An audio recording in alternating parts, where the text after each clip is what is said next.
De retour sur le plateau de KNF, toujours dans la joie, la bonne humeur. Et oui, tous les jours, midi, 18h, 23h, on vous parle un peu de tout ce qui se passe en Guadeloupe. Et ça, c'est sur une seule chaîne, la numéro 23 de votre satellite Éclair TV. Là, je sens que vous avez envie de créer votre entreprise. Mieux, je sens que vous avez envie de créer votre entreprise, mais sur Internet.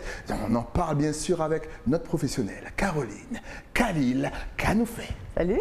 Comment tu vas? Ça va et toi? Je sais que tu es bousculé à gauche, à droite, mais tu prends toujours le temps pour venir parler à nos téléspectateurs, Toujours. donner des petits conseils. C'est le petit rendez-vous mensuel. Le petit rendez-vous mensuel et qu'on adore. Franchement, les retours sont fous.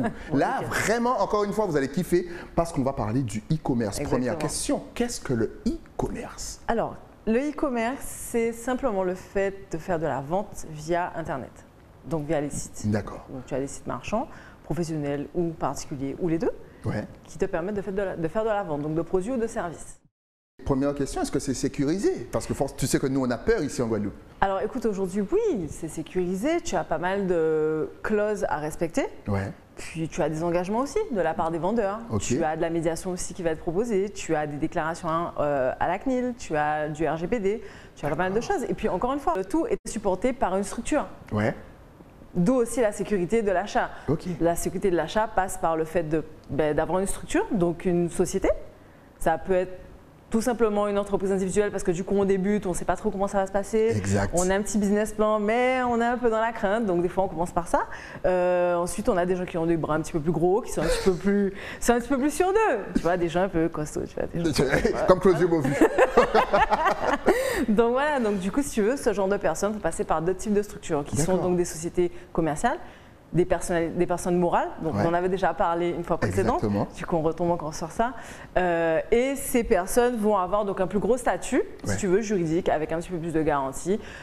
Toutes les sociétés, je ne dirais pas qu'elles se valent, mais en gros, si tu arrives à retrouver le numéro de tirette, que tu arrives à remonter la société, savoir un petit peu où elle est, ça fait partie des petites choses à regarder qu'on ne regarde pas, mais qui peut être intéressant à regarder et qui peut te rassurer dans ton achat.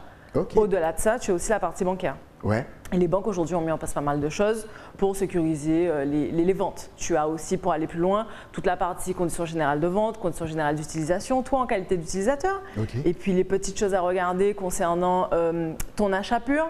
Tu as 3 paliers quand tu fais ton achat qui sont obligatoires. Ouais. Tu as simplement le fait d'avoir le prix, d'avoir le détail de ton produit, de pouvoir modifier ta commande et de pouvoir passer enfin ta commande par 2 clics, non pas un seul. Ça fait partie des petites choses, si tu veux, qui sont un petit peu obligatoires quand on monte un site de e-commerce. Et comment est-ce qu'on monte un site de e-commerce? Voilà, tu nous as donné un petit peu le début, mais comment on le monte? Est-ce que c'est facile? Parce que le net fait un petit peu peur.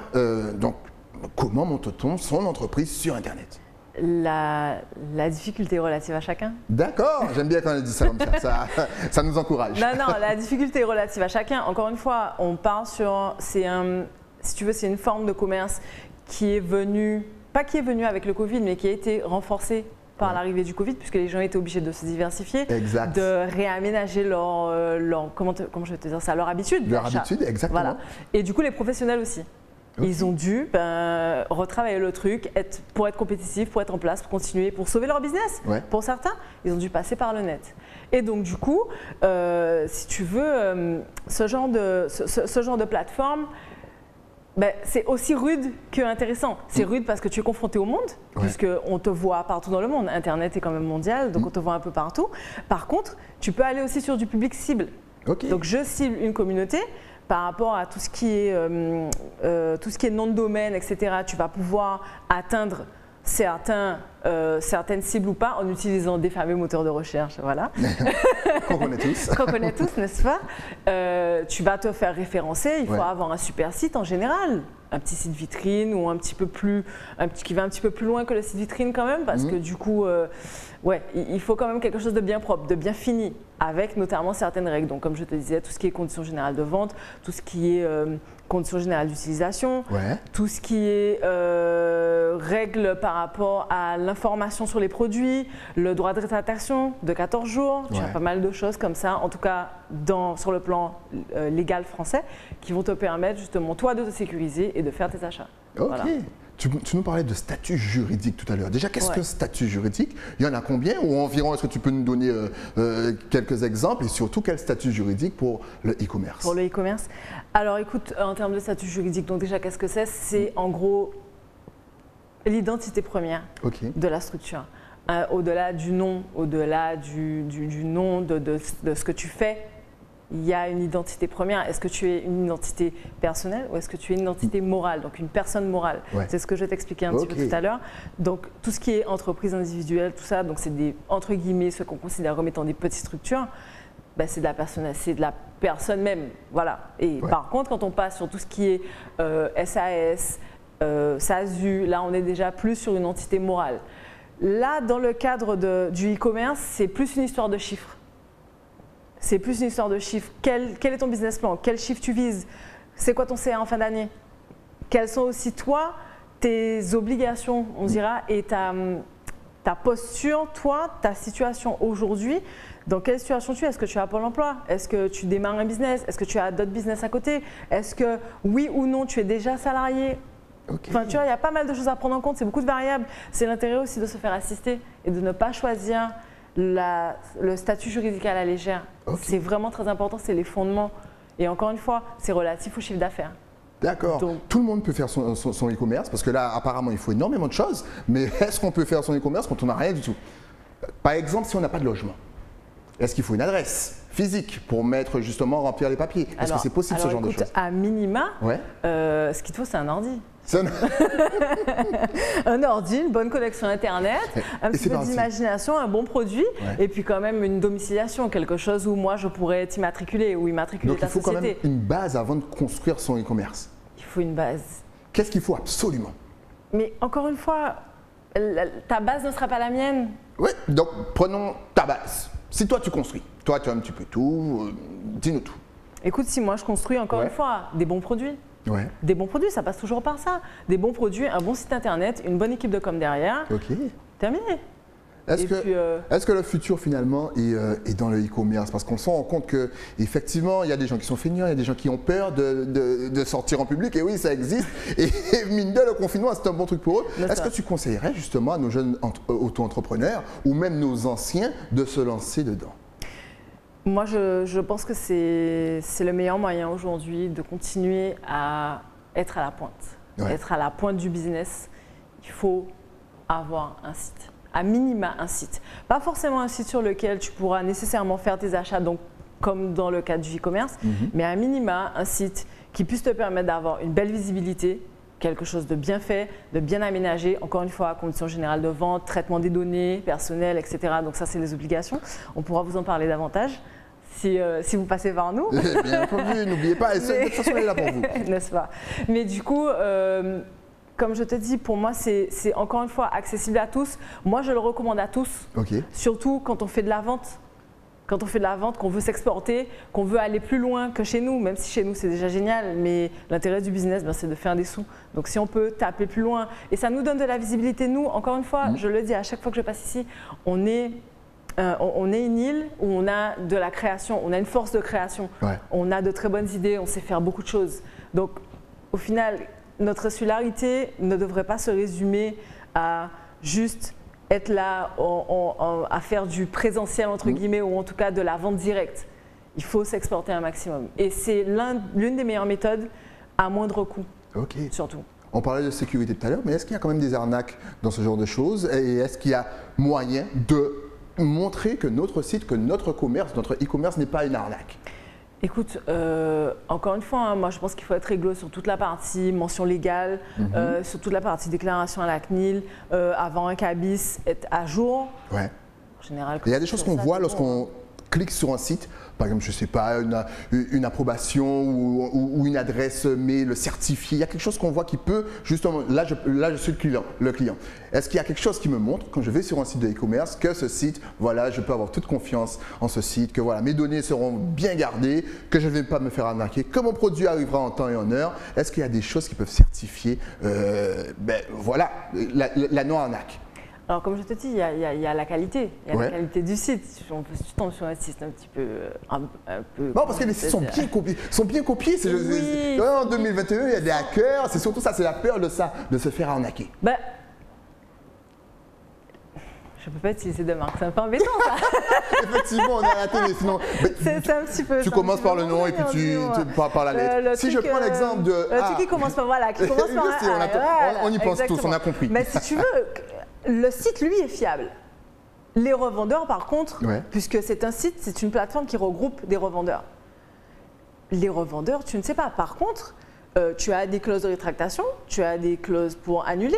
Et puis, encore une fois, toute la partie garantie aussi va encore plus loin que le site. Tu as aussi les garanties que les banques mettent en place aujourd'hui pour faire des achats en ligne.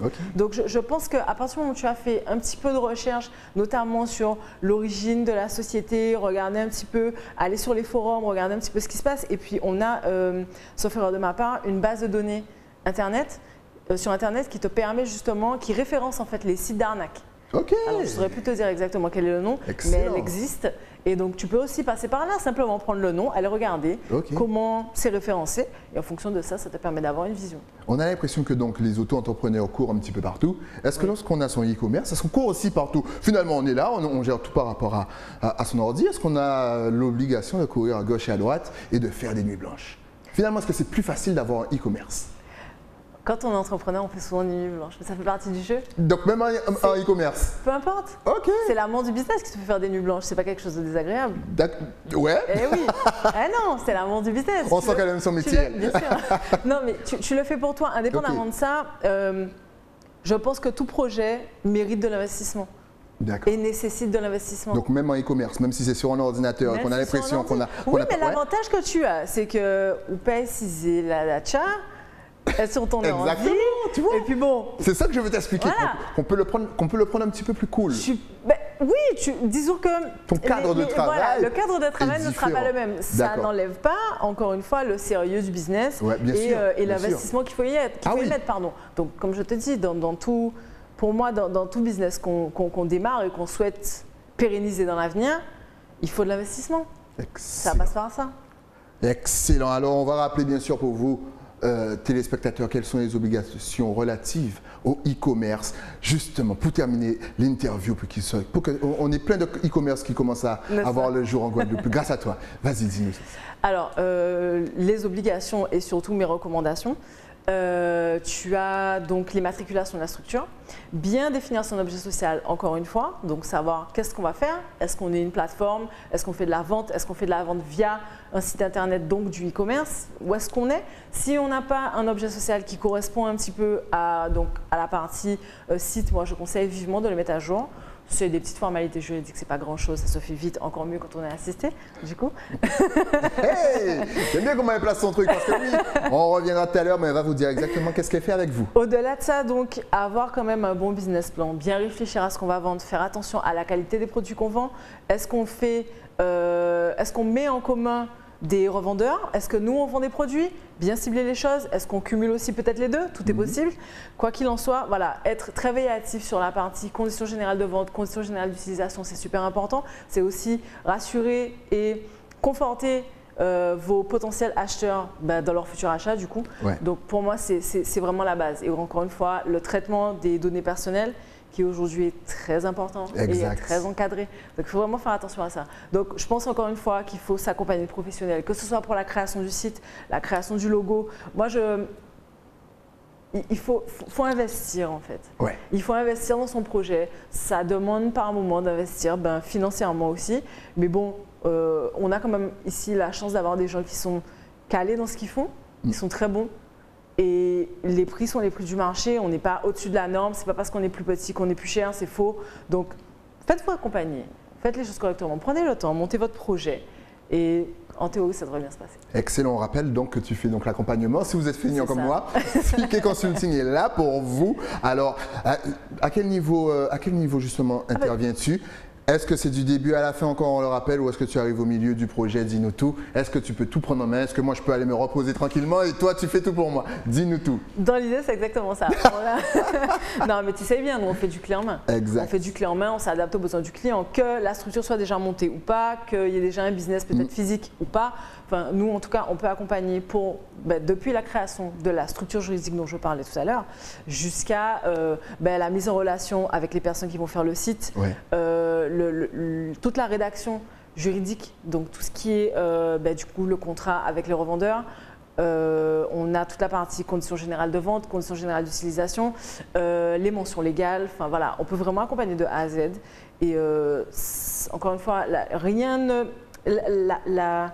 le montage d'un projet en étant assisté et en étant surtout épaulé, parce qu'au-delà de l'assistanat, c'est vraiment être épaulé et supporter les projets et les mener à bien.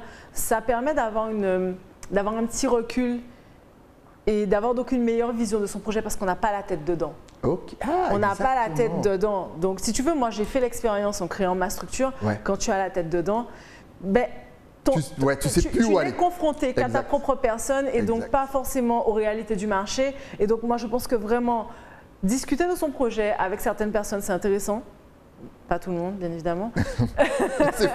On va pas, voilà. On va pas développer, mais vous avez compris aussi. Vous avez compris. Non, il faut discuter avec les bonnes personnes. Encore une fois, bien entouré, c'est la clé du succès. Voilà. Excellent, merci en tout cas de nous expliquer tout ça encore une fois. Mais si vous êtes comme moi encore une fois, si vous êtes feignant et que vous souhaitez que quelqu'un fasse tout pour vous, Caro est là pour vous. D'ailleurs, est-ce que tu es donc connecté sur les réseaux sociaux? Ça serait bien que tu ne me dises pas du tout. Est-ce que tu as Facebook, Instagram, un site internet, même un numéro de téléphone où on peut te joindre? Vas-y, donne-nous tout. De toute façon, tout va s'afficher juste ici. C'est magique ton truc. Eh ouais, magique. Alors du coup, on est joignable donc du coup Facebook, Instagram, LinkedIn, par mail, donc ckconsultingfwi@gmail.com et bien évidemment par téléphone, donc WhatsApp, appel ou évidemment petit message. On répond, on essaie d'être le plus réactif possible. Donc on est joignable au 06 90 399 200. Excellent, merci encore une fois d'être passé sur le plateau pour nous expliquer, pour nous éclairer un petit peu parce que c'est vrai que pour moi je comprends rien du tout. Heureusement que tu es là. En tout cas, tu repasses quand tu veux dès qu'il y a un nouveau. Ouais, tu connais le chemin, tu es ici chez toi maintenant. Donc tu repasses. Merci à toi. Nous, on se retrouve bien entendu avec un nouvel invité, mais ça, c'est après quoi? Après la pub. À tout de suite.